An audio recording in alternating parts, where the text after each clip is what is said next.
এখন 8:24 বাজে আর আমরা এই মুহূর্তে এসে পৌঁছালাম ধানবাদ স্টেশনে। এই হচ্ছে ধানবাদ স্টেশন। আর এই যে আমাদের অবস্থা, সবাই ঘুম দিয়ে উঠলো।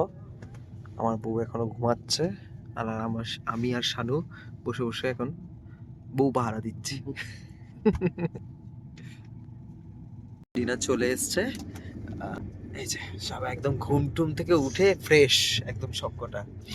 হ্যাঁ, আর এখানে এই যে দিয়ে গেছে, এখানে মাঝখানে রুটি ছিল, রুটি মানে পরোটা। তো আমরা কেউ পরোটা খাবো না, ওদের পরোটাকে এক্সচেঞ্জ করে আমরা রাইস দিচ্ছি। খুব জ্বালাচ্ছি এদের, খুব জ্বালাচ্ছি। কালকে কালকে যে আমাদের কি খেলাবে, এরা বলবে কোথা থেকে এসেছিল কে জানে।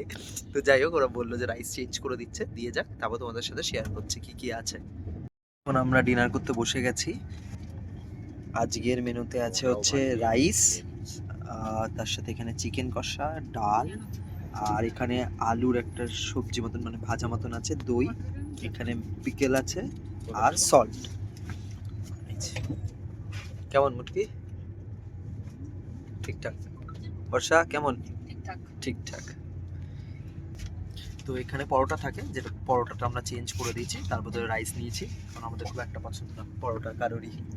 এই যে এখন খিদে বাড়াচ্ছে, লাস্টে খাবে।